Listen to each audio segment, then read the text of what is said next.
It's showtime! The Icon Sting is on a collision course for the first AEW of the year in North Carolina.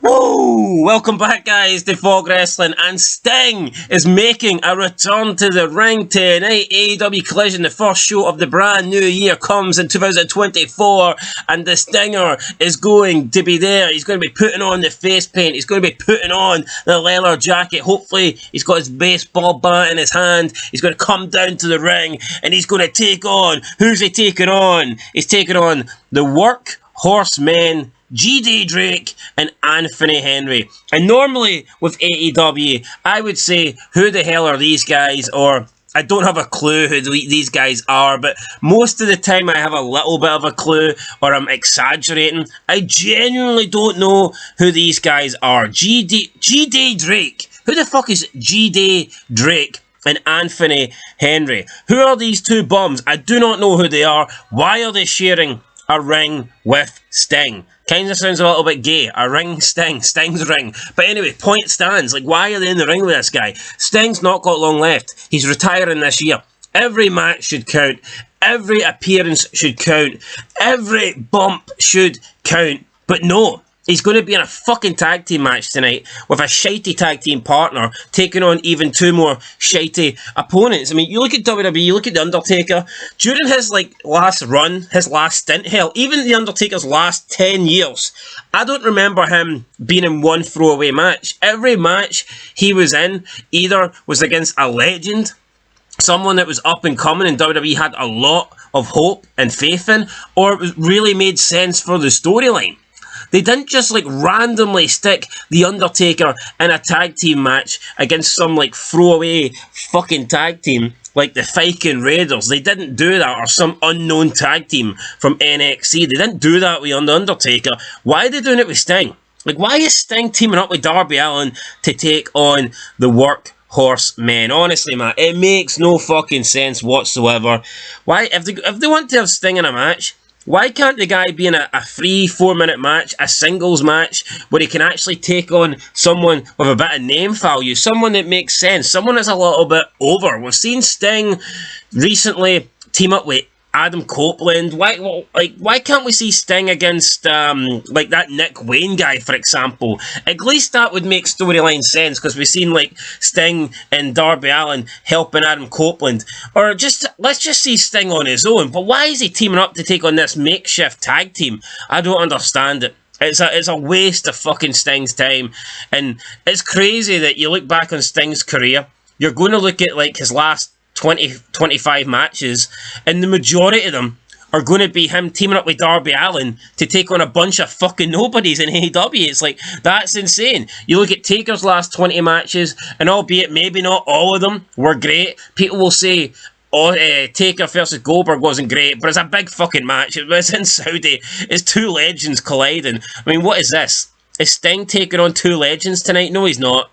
I mean, he's taking on two guys that we don't even know their names. Alright, we don't even know their names. A name we do know, though, is Ric Flair. Is he going to be here tonight? I thought he was. I'm pretty sure he said he would be, but he's not in the preview. He's not announced. He's not being advertised, so there's something wrong with the Nature Boy. Every time we hear from Ric Flair, he's complaining about how people don't want him in the company, people don't like his promos, and, I mean, come on, Ric Flair, you're basically 73 years old, and you're inviting 18-year-olds to your hotel room. Now, is that illegal? No, it's not, but is it morally correct?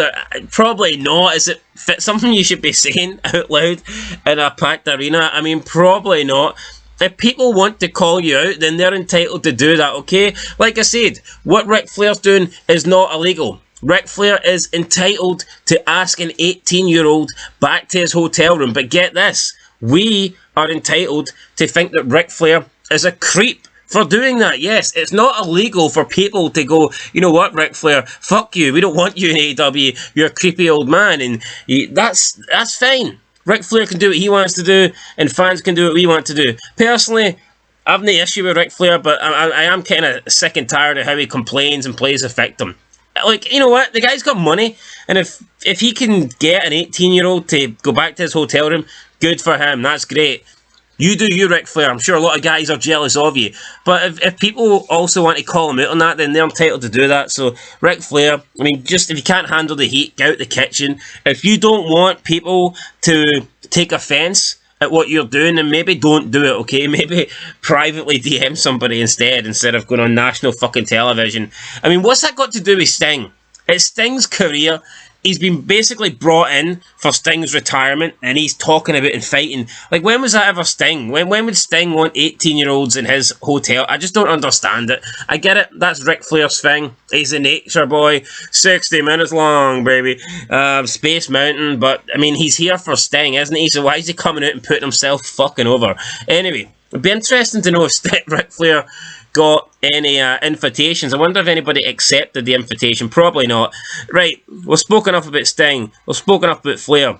Let's speak a little bit of the Rated R superstar, Adam Copeland, returning to AEW tonight. This is the first time I believe he's going to be on AEW since he was screwed out of the title. He did beat Christian Cage. Unfortunately, though, he lost it straight back to him. So we'll find out what Adam Copeland says tonight. Just feels weird having to call him Adam Copeland and not Edge. It has lost its edge, in my opinion. Pun intended. But, I mean, it's a name, but names are important in wrestling. We'll see what Edge does tonight. Will Christian Cage be on the show? I hope so. I think Christian Cage is the best thing in AEW. Unfortunately, though, he's not advertised for tonight, so we don't really know. We have FTR taking on the House of Black. So, Dax Harwood and Cash Wheeler versus Malachi Black and Buddy Matthews. I am going to go with a win for, I think, the House of Black. They're due a win. I think they'll pick up a win. I don't know if one of these have got, like, Ring of Honor titles or not, but they're not on the line. Eddie Kingston defending his newly AEW Continental Championship versus Trent Barretta. Right, first of all, why the fuck's Trent Barretta getting a title shot? In this AEW Continental Championship, I believe it's like 3-in-1. So I think they've included the New Japan belt, the Ring of Honor belt, and the AEW Continental Classic. So they've combined 3 belts into one. They said they wanted this belt to be important. They're trying to push this as the second belt in the company. So essentially, this AEW Continental Championship is AEW's version of the Intercontinental Championship. However, the Intercontinental Championship wouldn't be, first of all, held by a bum like Eddie Kingston, and there wouldn't be a fucking bum who gets brought to the arena in his mum's family pickup truck in Trent Barretta. So why are these two guys in this title match? Why have we got a fat, out of shape, meth head looking junkie as champ, and why have we got a guy that's like 40 years old and his gimmick is his mum fucking drives into the arena? And even if you argued he's got a shit gimmick and you want to change it, then that's fair enough, but he's Trent Barretta, he fucking sucks. You know, it doesn't matter what gimmick you give this guy. His career's been garbage, it's not going to get any better. Why is this? Straight away, this belt loses its value. It loses its importance because of these two guys that are contesting it. Honestly, man, this is garbage. Eddie Kingston will win, but this match shouldn't happen. Definitely Trent Barretta should be nowhere near a title shot. So I'm going to go with the House of Black to win. I'm going to go with Eddie Kingston to win, and I am going to go with Sting and Darby Allin to win. Now, there's no sign of any women being on this show. Nothing's been announced in the preview. We know that Deonna Purrazzo debuted on Dynamite. Will we see her here tonight? Who knows? Will we hear from Toni Storm tonight? Who knows? I hope we get to see Sky Blue's big ass tonight, but again, I mean, who knows? It's Tony Khan. He doesn't like women. He doesn't like women's wrestling. It's probably the only thing I actually agree with on Tony Khan.